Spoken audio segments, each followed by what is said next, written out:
warahmatullahi wabarakatuh. Alhamdulillahirabbil alamin wa bihi nasta'inu ala umuri dunya waddin. Wassalatu wassalamu ala asyrofil anbiya'i wal mursalin wa ala alihi wa sahbihi ajma'in. Amma ba'du.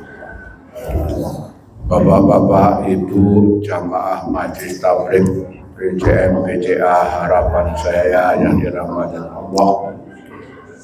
Mari kita sama-sama panjatkan puji dan syukur kehadirat Allah Subhanahu wa taala yang senantiasa melimpahkan rahmat, taufik, hidayah serta karunia kepada kita semua. Pertama, nikmat sehat wal afiat, nikmat iman dan Islam, juga nikmat panjang umur, sehingga pada pagi hari ini Sabtu tanggal 24 Agustus 2024 Masehi, kita masih diberi kesempatan untuk melaksanakan salah satu kewajiban bagi kita sebagai orang Islam, yaitu menuntut ilmu. Bapak Ibu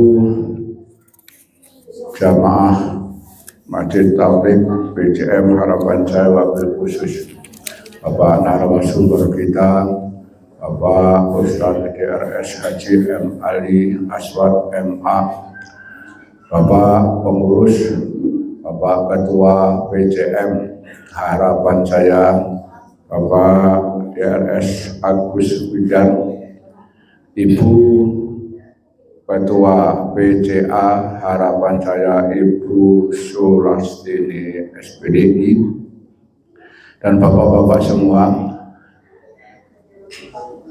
Sholawat dan salam mudah-mudahan selalu tercurah kepada junjungan Nabi besar kita Muhammad sallallahu alaihi wasallam beserta keluarga, sahabat dan para tabi'in, dan pada akhirnya kita sebagai umatnya yang selalu istiqomah. Mudah-mudahan di hari akhir nanti kita mendapatkan syafaat dari beliau. Bapak Ibu jamaah Majelis Tabligh PCM PCA harapan saya, hari ini pekan keempat, yaitu narasumber kita seperti tadi kami sebutkan dengan tema melanjutkan pembahasan ayat-ayat suci Al-Quran secara tematik. Untuk itu, menjelaskan waktu, mari kita sama-sama buka Majelis Tabligh kita ini dengan membaca basmalah bersama-sama. Bismillahirrahmanirrahim. Kepada Bapak narasumber dipersilahkan. Assalamualaikum warahmatullahi wabarakatuh.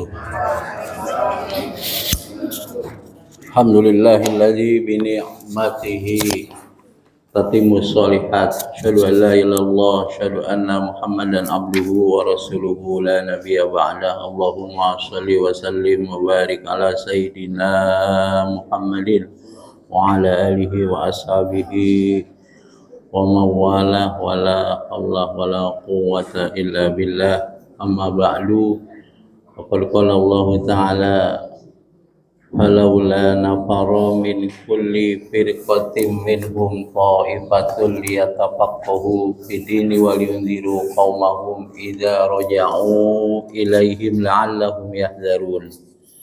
Faqala Rasulullah sallallahu alaihi wasallam, man salaka tariqan yaltamisu bihi ilman sahalallahu lahu tariqan ilal jannah. Yang sama-sama kita hormati dan muliakan Ketua PCM Harapan Jaya Pak Ustadz Telandas Haji Pak Agus, Ketua PCM wanita ada ya. Nah, yang saya hormati para pengurus, para jamaah sekalian dirahmati Allah Subhanahu wa taala. Alhamdulillah pada pagi hari ini dipertemukan kembali oleh Allah Subhanahu wa taala melakukan kewajiban sebagai muslim dan muslimah thalabul ilmi. Mudah-mudahan kehadiran kita di pagi hari ini ada yang kurang sehat, Kalau keluarganya kurang sehat, mudah-mudahan Allah berikan kesembuhan. Yang diuji oleh Allah berbagai macam masalah kehidupan, mudah-mudahan diberikan jalan keluar oleh Allah. Kemudian keluarga kita yang sudah Allah wafatkan, mudah-mudahan segala amal ibadahnya diterima oleh Allah, diampuni dosa dan kesalahannya, diluaskan alam barzahnya. Para jamaah sekalian berbahagia, dua pertemuan yang lalu seingat saya membahas tentang suratul Fatihah. Betul nggak Bu? Sekarang dilanjutkan dengan surah Al-Baqarah. Sebetulnya ini bukan kajian tematik, kajian tahlili. Kajian tafsir ada dua, ada tafsir maudhu'i, ada tafsir tahlili. Tafsir maudhu'i, tafsir secara tematik. Tafsir tahlili yaitu kajian tafsir secara uraian ayat per ayat. Ya, cendikiawan muslim kita itu sudah menulis sebuah tafsir maudhu'i tematik Pak Prof. Quraisihab dengan bukunya Wawasan Al-Quran. Ini tafsir tahlili kita ayat per ayat ya. Saya ralat sedikit ya. Jadi bukan tafsir tematik. Walaupun nanti memang kajiannya satu ayat itu akan dihubungkan dengan ayat-ayat yang lain. Kalau tafsir maudhu'i, tafsir tematik itu misalnya ayat-ayat yang berbicara tentang sholat. Nah itu dicari. Apa makna sholat, kemudian hikmahnya sholat, siapa yang dikatakan orang iqomis sholat, itu namanya tafsir maudhu'i. Ya, ini tafsir tahlili kita. Pada bahasan kali ini mudah-mudahan bermanfaat bagi saya jamaah sekalian tentang surat Al-Baqarah. Surat Al-Baqarah ini diturunkan di kota Madinah kurang lebih hampir 10 tahun Pak diturunkannya. Lama nggak? 10 tahun di kota Madinah diturunkan. Karena itu memang Al-Quran diturunkan ya ayat per ayat itu memang kalau urutan-urutannya itu tauqifi langsung dari Allah Subhanahu wa taala kepada Nabi Muhammad sallallahu alaihi wasallam. Kalau surah Al-An'am itu diturunkan secara sekaligus. Ini merupakan bentuk kemujizatan Al-Qur'an. Dinamakan surah Al-Baqarah karena tema sentral ayat ini berbicara tentang sapi. Sapi betina. Yang pada waktu itu Bapak sekalian di kalangan Bani Israel pada masa Nabi Musa alaihissalam ada orang yang dibunuh, kemudian tidak tahu siapa pelakunya sehingga mereka beributan, berantem satu sama lain, saling tuduh menuduh. Akhirnya ada di antara kalangan Bani Israel umat Nabi Musa alaihissalam pada waktu itu berinisiatif untuk meminta doa pada Nabi Musa alaihissalam siapa pelaku pembunuhnya.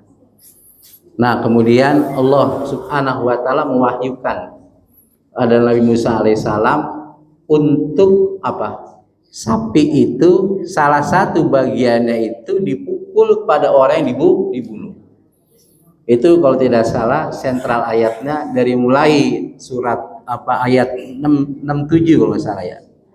Kalau saya salah diluruskan sampai dengan 73 itu. Pas pada akhirnya itu ada ayat apabila kalian saling membunuh.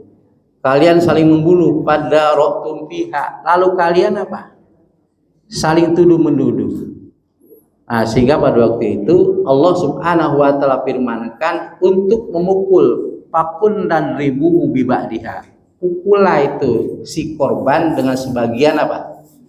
Sebagian anggota daripada seekor sapi itu. Riwayat mengatakan dengan ekornya apa? Ngomong dia itu. Hidup dia itu si korban. Lalu pelakunya itu ketahuan.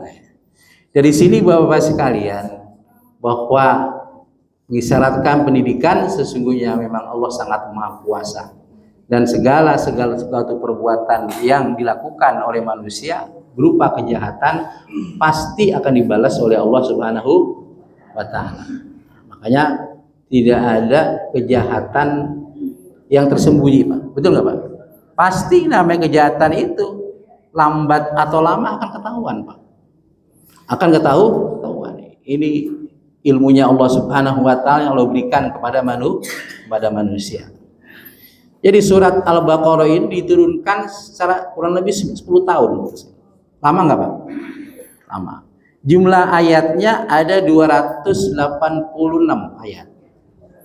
Apa yang saya sampaikan ini Bapak Ibu sekalian, sumbernya saya baca dalam kitab Tafsir Ibnu Katsir. Yang kedua, Tafsir Al-Misbah Pak Quraisy. 3 beberapa tafsir lain, buku sebagai pendukung dalam kajian ini. Jadi jumlah ayatnya 286 ayat, jumlah katanya ada 6.221 kata dalam tafsir Ibnu Katsir. Jumlah hurufnya ada 25.500 kata, huruf. 25.500 huruf. Sanggup Bapak menghitung-hitung itu? Sanggup nggak kalau ngitung-hitung di rumah? Agak. Nah, kita tinggal baca doang. 226 ayat, kemudian jumlah katanya 6.221 kata, kemudian hurufnya ada 25.500 kata.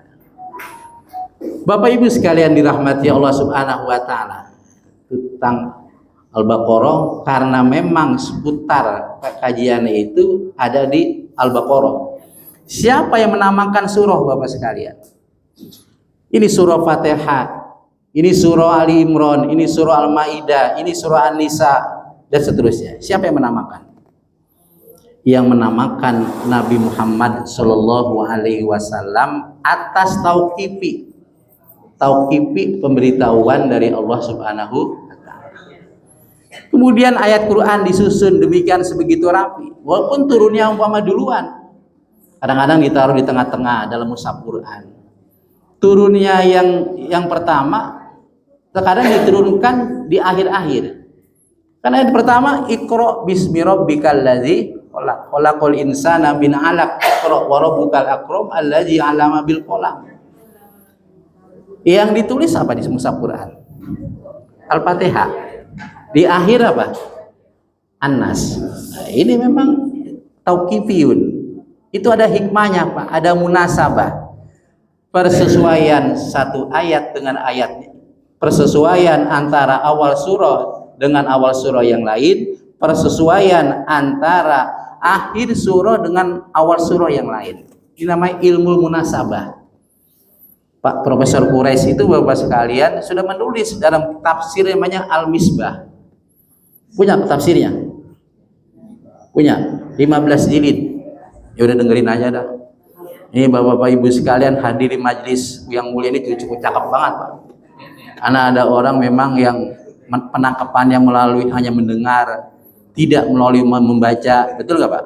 Banyak seperti itu. Nah, surat Al-Baqarah ini dinamai juga dengan As-Sinam, puncak. Apa? Puncak. As-Sinam itu puncak. Kenapa surat Al-Baqarah dinamakan As-Sinam?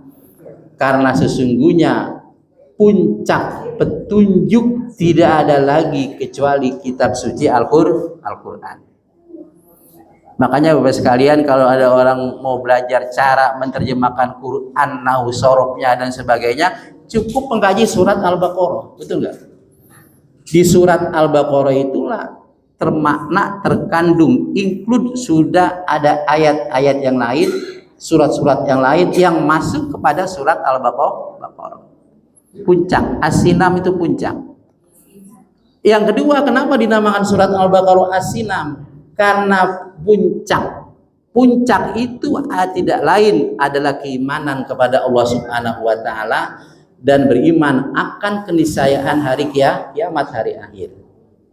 Itu di Al-Baqarah semuanya ada Bapak sekalian. Makanya disinilah fungsi mempelajari ilmu tauhid ada berapa? Ada 3. 1, mempelajari ilmu tauhid, ma'rifatul mabda, mengetahui dasar. Siapa itu? Allah Subhanahu wa taala dengan sifat-sifatnya.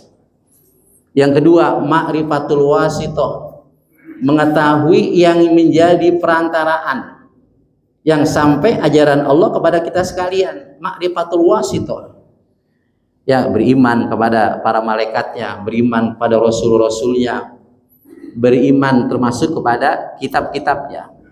Yang terakhir, ma'rifatul ma'ad, mengetahui tentang apa, tentang objek yang dibawa oleh para utusan-utusan tadi, utusan Allah, para rasul-rasulnya, di antara juga masuk dalam kitab. Karena itu terkadang Bapak sekalian, di dalam hadis atau dalam Al-Quran, Allah cukup menyebut ma'rifatul mabda, ma'rifatul ma'ad. Man kana yu'minu billahi wal yaumil akhir falyukrim doifah. Siapa yang beriman pada Allah dan hari akhir, maka hendaklah dia memuliakan tamu. Man kana yu'minu billahi wal yaumil akhir falyakul khairan aw liyasmut. Siapa yang beriman pada Allah dan hari akhir, ucapkanlah yang baik. Kalau belum bisa ucapan yang baik, hendaklah dia diam. Di sini Allah menyebut apa? Ma'rifatul mabda dan ma'rifatul wasito. Ma'rifatul ma'ad. Ma'rifatul wasitonya nggak disebut. Tapi setiap orang yang percaya kepada ma'rifatul mabda, percaya pada Allah Subhanahu wa taala, pasti percaya kepada yang menjadi pesuruh Allah. Objek yang dibawa oleh wasito. Betul nggak Pak? Nah, ini kajian ilmu tauhid. Jadi surat Al-Baqarah dinamai apa tadi? As-Sinam. Yang kedua dinamai As-Sinam, puncak, karena puncak petunjuk lain adalah kitab sucinya Allah Subhanahu wa taala. As-Sinam, puncak. Puncak, tidak ada puncak yang paling tinggi kecuali keimanan kepada Allah dan beriman pada keniscayaan hari akhir. Yang kedua, yang ketiga, Al-Baqarah dinamai Az-Zahra. Tadi kan Al-Baqarah. Az-Zahra, apa Az-Zahra? Yang terang benderang. Yang terang benderang. Karena isi kandungan surat Al-Baqarah yang terang benderang diamalkan dalam kehidupan sehari-hari, maka akan membahagiakan seseorang kehidupan dunia, kehidupan akhir. Siapa yang membaca Al-Quran kemudian dia mengamalkan dalam kehidupan sehari-hari, Az-Zahra, maka nanti di akhirat mukanya akan terang benderang, dapat sinar dari Allah Subhanahu wa taala. Nah, itu tentang nama lain daripada surat Al-Baqarah. Lalu apa sih keutamaan surat Al-Baqarah? Sebetulnya banyak Pak, dalam kitab-kitab tafsir hadis. Yang saya sampaikan hanya mewakili hadis riwayat Imam Muslim, Abi Daud dan Tirmidzi. Rasulullah SAW bersabda, la taj'alu buyutakum kubura. Janganlah kalian menjadikan kuburan itu, rumah kalian sebagai kuburan. Apa kuburan Pak? Sepi nggak? Sepi, apa namanya? Ya itu kuburan kan. Ada binatang-binatang di situ. Kemudian fa'inal baital ladzi tuqra'u bihi suratul Baqarah. Sesungguhnya rumah yang dibacakan surat Al-Baqarah la yadkhuluhu syaiton, tidak dimasuki oleh setan. Karena itu Bapak Ibu sekalian, kalau di rumahnya terasa gersang, kurang kondusif, sering ribut dengan istri, dengan suami, atau rasanya nggak betah di rumah, bisa jadi rumah itu kurang dibaca surat Al-Quran, terutama surat Al-Baqarah.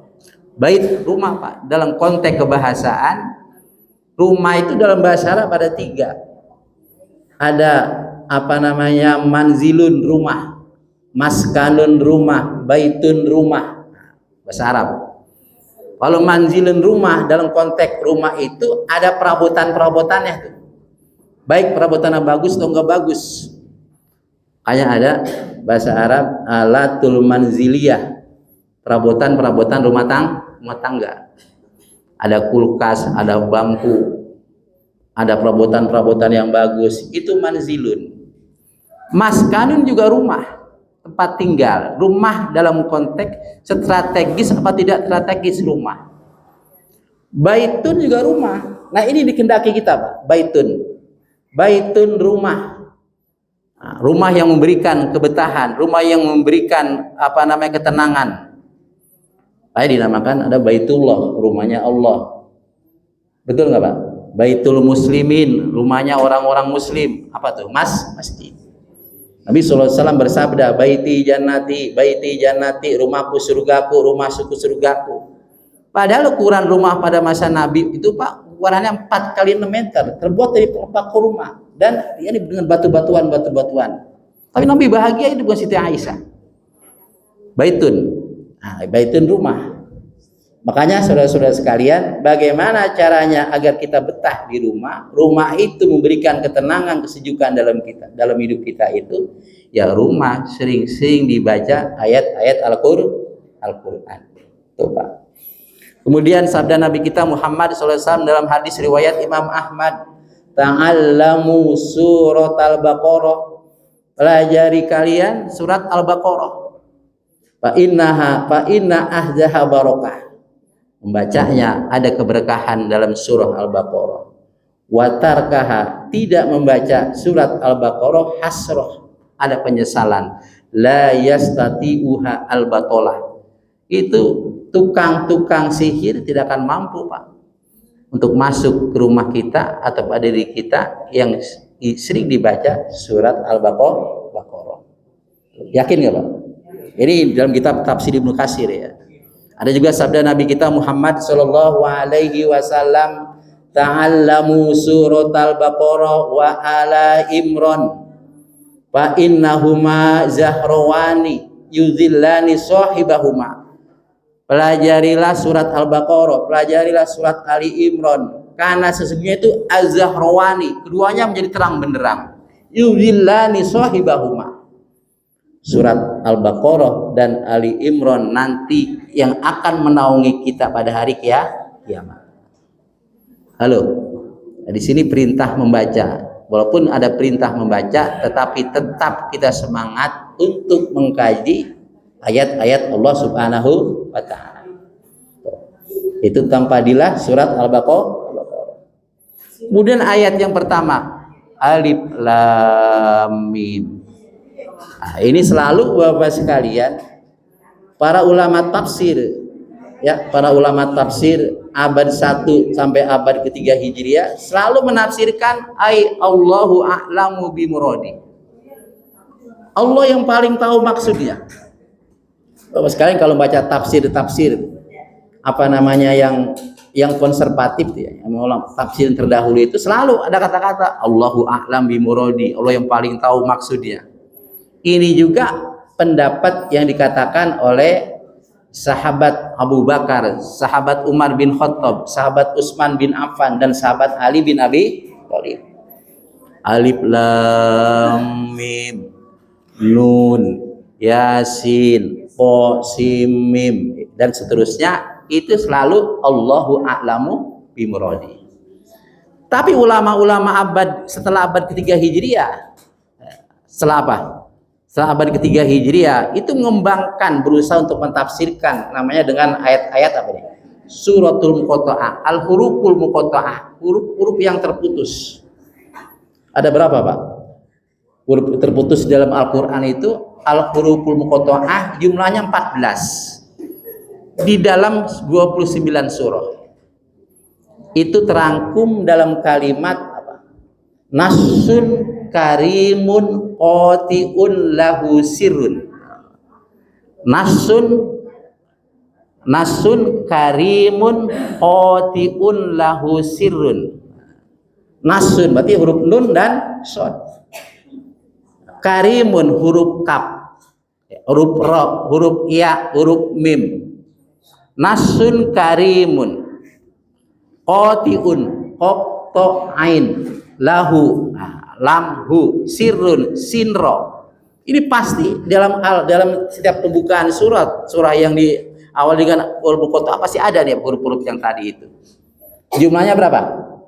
Ada 14, disingkat dengan nasun karimun, nas yang mulia, qati'un yang pasti, lahu dia mempunyai sirrun rahasia-rahasia. Jadi gampang hafalnya Pak. Nasun apa? Karimun qati'un lahu sirrun. Jadi Yasin ada huruf ya kan ya? Ada huruf sin. Toha ada huruf to, ada huruf ha. Po sim mim ada huruf to, ada huruf sin, ada huruf mim. qaf, ha, ya, ain, sod. Nah, itu pasti ada itu. Dari kata-kata nasun karimun otiun lahu sirun.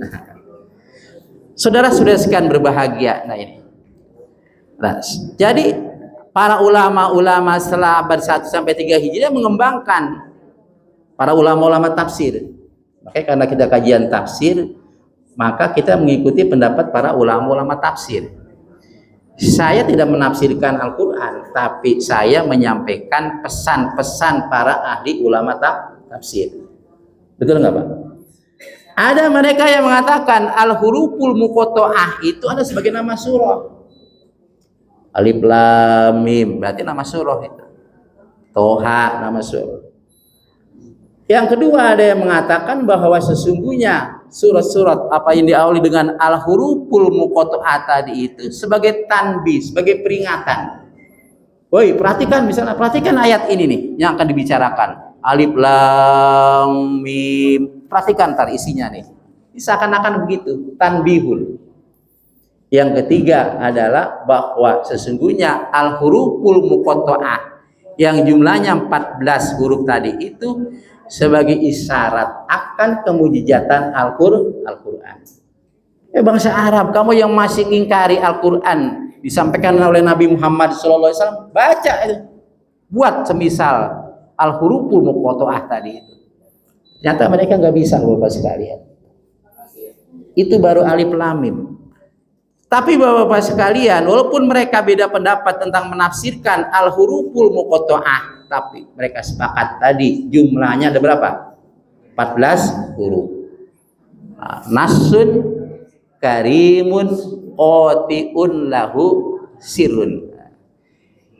Yang kedua, mereka juga sepakat para ulama-ulama tafsir bahwa ketika kita mau mempelajari Al-Quran mesti ada pengajar. Mesti ada pengajar.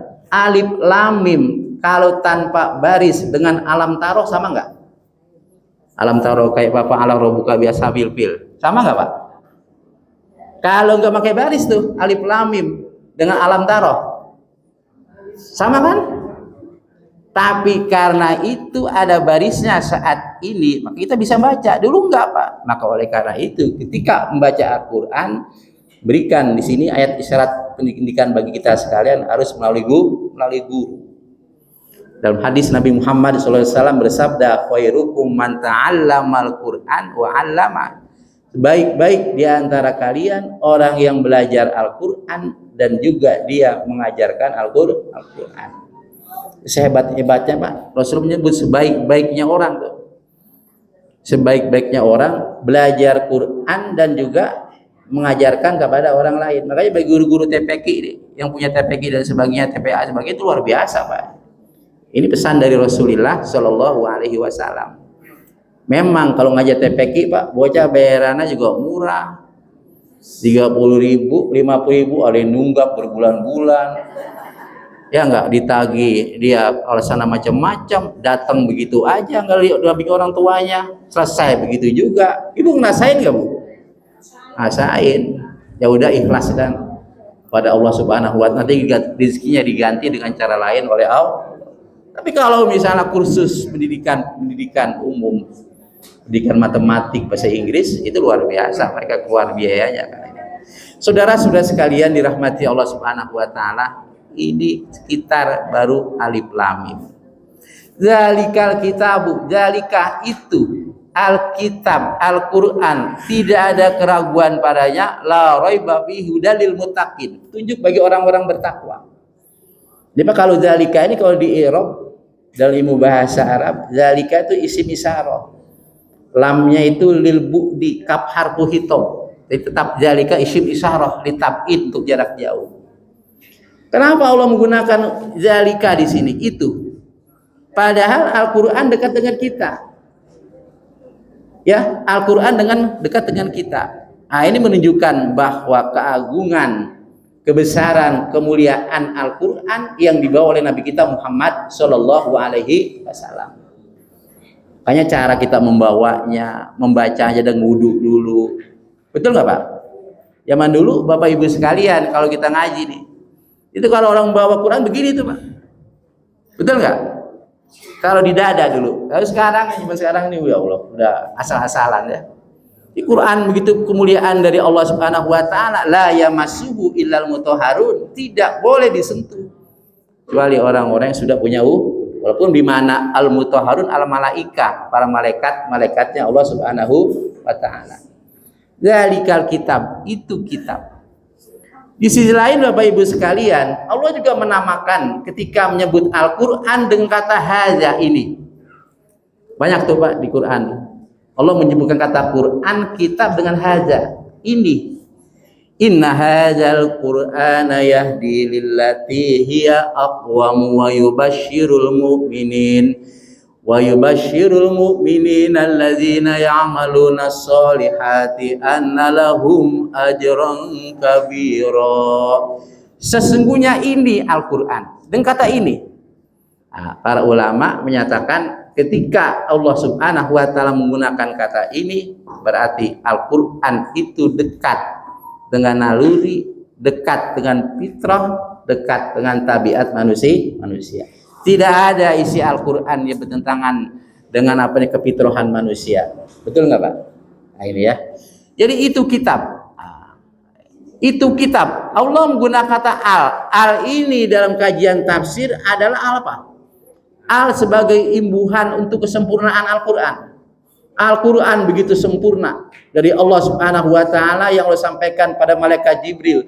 Jibril disampaikan lagi kepada Nabi Muhammad sallallahu alaihi wasallam. Tidak ada keraguan di dalamnya.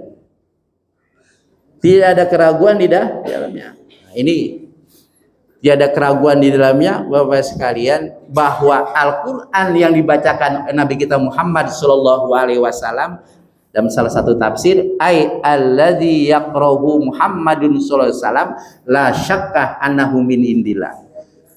Al-Qur'an yang dibaca Nabi Muhammad sallallahu alaihi wasallam sebenarnya dari Allah Subhanahu wa taala. Maka dalam konteks pemujizatan Al-Qur'an Pak, kita lihat satu, bagaimana ketika Al-Qur'an diturunkan pada Nabi kita Muhammad sallallahu alaihi wasallam, Nabi seorang yang ummi, tidak dapat membaca, tidak dapat menulis. Karena tidak dapat membaca menulis, tapi hafalnya luar biasa. Jika Al-Qur'an diturunkan Bapak sekalian, belasan orang di antara sahabat yang bisa baca, bisa nulis. Tapi hafalannya luar biasa. Jadi mengandalkan hafalan mereka itu. Wa ma kunta min qablihi min kitabin wala takhutuhu biyaminik idzal latabal mubtilun. Tidaklah engkau wahai Muhammad sallallahu alaihi wasallam pernah membaca dari kitab-kitab sebelumnya, dan tidak juga engkau menulis. Kalau ada engkau bisa membaca, bisa menulis, maka orang-orang yang ingkar Al-Qur'an itu akan semakin ragu, semakin ingkar Pak. Tuh. Ini memang sudah Allah desain sedemikian rupa. Nabi Muhammad SAW tidak memasuki satuan pendidikan apapun. Orang-orang yang terlibat di lingkungan Nabi Muhammad SAW Allah wafatkan Pak. Ayahnya Abdullah Allah wafatkan ketika Nabi Muhammad masih dalam kandungan. Betul. Ibunya Siti Aminah Allah wafatkan ketika Nabi umur 6 tahun. Kemudian juga pamannya dan sebagainya.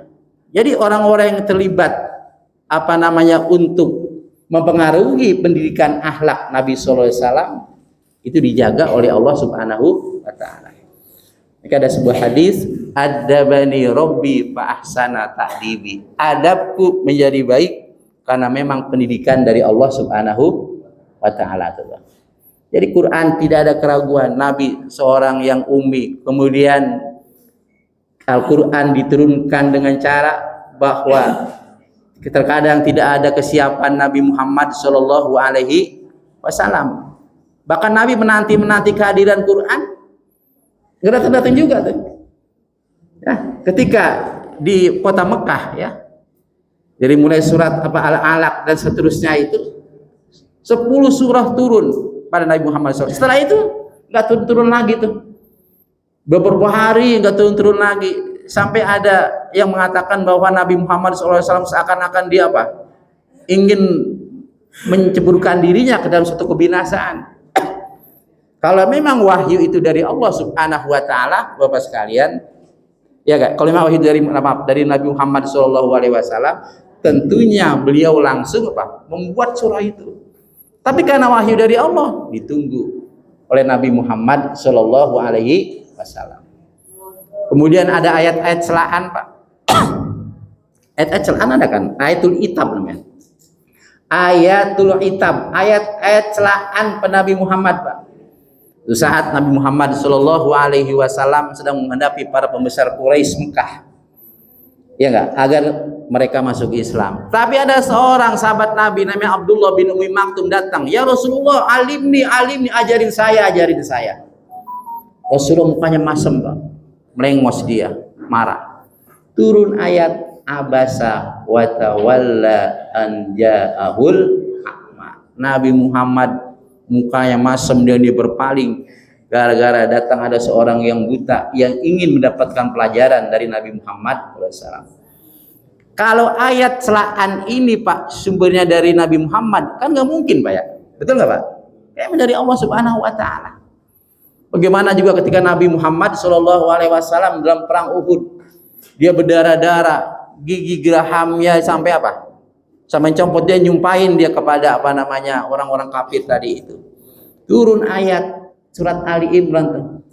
Tidak pantas engkau Muhammad memberikan suatu perkara, ya enggak? Urusan mereka taubat dapat hidayah itu adalah urusan siapa? Allah Subhanahu Wa Taala.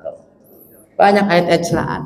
Saudara sudah sekian berbahagia. Itu diantara sekilas melihat kemujizatan Al-Quran.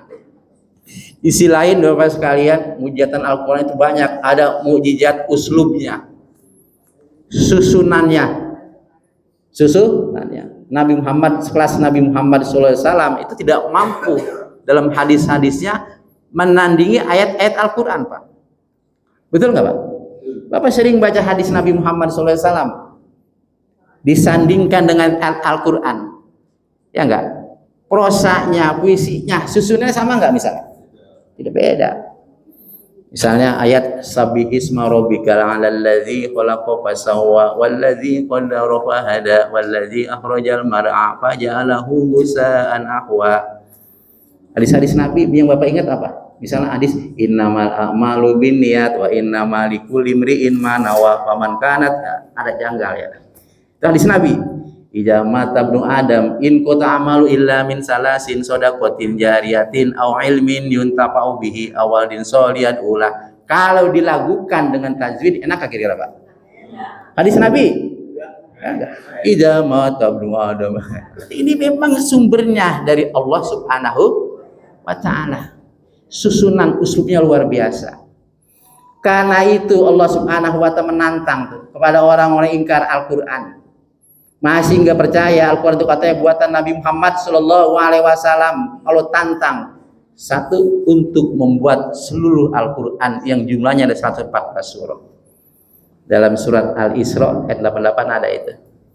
Bu, Al-Isra surat ke-17 itu ada. Ya, ayat 88. Katakanlah wahai Muhammad, andai kata makhluk jin dan manusia sepakat untuk membuat seluruh Al-Quran, mereka nggak akan mampu membuatnya. Walaupun satu sama lain saling tolong menolong, saling bantu membantu. Qul la inistama'atil insu wal jinnu ala ayatu bimisli hadzal Qur'an la ya'tuna bimislihi walau kana ba'duhum li ba'din zahira. Ya. Halo. Oke, kalau 114 surah dia nggak mampu, kalau kurangi menjadi berapa? 10 surah. Baca surat Hud, surat ke-11 ayat 13. Am yaqulu naftara qul faliyatu bi asyri suwarim mislihi muhtariyat wad'u man istata'tum min dunillah in kuntum shadiqin. Atau mereka orang-orang kafirin Mekah ini mengatakan ingkar Al-Quran itu buatan Nabi Muhammad SAW. Katakan wahai Muhammad kepada mereka, buatlah 10 surah. Ajak tuh pembantu-pembantumu, penolong-penolong jika kamu orang yang benar. Sanggup gak mereka? Kagak sanggup. Alasan apa ya Muhammad? Saya nggak tahu sejarah umat-umat terdahulu. Kata Nabi Muhammad SAW. Nggak apa-apa dah. Kau nggak tahu sejarah umat terdahulu, isinya salah. Yang penting uslub susunannya seperti Al-Quran. Nggak mampu dia. Allah kurangi lagi menjadi 1 surah. dalam Al-Baqarah ayat berapa itu? 21 ya? 23. Wa in kuntum fi raibim mimma nazzalna ala abdina fa'tu bi suratim mim misli wad'u syuhada'akum min dunillahi in kuntum shadiqin. Fa illam taf'alu wa lan taf'alu fattaqun nar allati waquduhan nas bijahidat lil kafirin. Kalau kalian masih ragu juga terhadap apa yang kami turunkan pada hamba kami, buatlah satu surat. Satu surat minimal berapa ayat, Pak? Satu surat berapa ayat? 3 ayat. 3 ayat satu minimal satu surah. Inna a'tainakal kautsar fasholli li rabbika wanhar inna syani'aka wal abtar. Gak mampu mereka. Ini langganan ibu-ibu nih kalau sholat bacaan nih. Lagi gerah. Ini cuaca berapa derajat kita? 36 atau 38? Banyak yang nganglu, panas, Ustaz. Ini dikasih miss call kita oleh Allah Subhanahu wa taala, Pak. Oh, miss call. Ya enggak? Di miss call oleh Allah kita nih tentang bagaimana tidak dahsyatnya api neraka jahanam. Nauzubillah summa nauzubillah. Ini baru segini, Pak. Di India pernah dulu 55 derajat, mereka mati dia. Kita alhamdulillah masih di bawah 40 derajat. Tapi alhamdulillah semangat. Ini warga Muhammadiyah luar biasa datang ke majelis ilmu.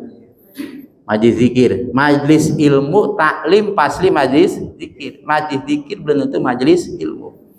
Kesimpulannya Bapak sekalian, pada akhirnya orang-orang kafir bahkan sampai saat ini mereka tidak mampu untuk menandingi Al-Quran yang dibawa oleh Nabi kita Muhammad Sallallahu Alaihi Wasallam. Jadi kemujizatan Al-Quran dilihat dari uslubnya, susunan ayat-ayat Al-Quran. Yang kedua dari apa? Dari apa namanya antara satu ayat dengan ayat yang lain ditulis walaupun secara terpisah-pisah. Ya enggak? Kemudian antara satu ayat dengan ayat lain, satu surah dengan surah yang lain itu saling akur, Pak, saling berkesinambungan, saling munasabah. Al-Baqarah diturunkan kurang lebih sampai 10 tahun loh. Dan tahun lebih Al-Baqarah. Tapi seakan-akan ayat itu, Pak, yang nyambung dengan ayat-ayat yang lain.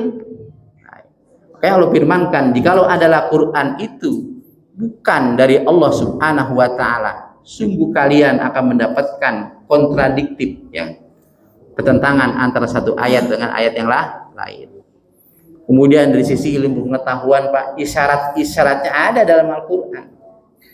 Profesor Dr. Afzalur Rahman dalam satu bukunya itu ada ilmu pengetahuan, Pak, ada 93 disiplin ilmu dalam Al-Quran. Ilmu geodesi, geografi, ilmu kimia, astronomi, ya enggak? Ilmu tentang apa kedokteran, semua ada isyarat dalam Al-Quran. Alhamdulillah cendekiawan muslim kita sudah menulis dalam sebuah buku Al-Quran dan ilmu pengetahuan. Ada berapa jilid tuh? Hampir 15 jilid. Ditulis oleh para guru besar, dosen-dosen. Ya, dosen bagian tafsir, dosen kimia, tentang kimia. Dipadukan Bapak sekalian. Ini harus punya kita nih, pustaka di rumah nih. Buat anak-anak kita, buat cucu kita, Pak. Jadi budaya literasi mesti kita galakin, betul nggak, Pak? Ya, bagi umat Islam kita semakin harus menggalakkan budaya literasi, dan Muhammadiyah pun mestinya punya pustaka kecil di sini, Pak. Ya itu harus ada apa ke depan, ada rencana itu. Pustaka apa pustakaan ke kecil-kecilan aja lah. Nah, satu orang buku-buku dari mana ditaruh, alhamdulillah Bapak sekalian. Nah, jadi pengetahuan. Kemudian Al-Quran juga menjawab berbagai tantangan dalam kehidupan manusia.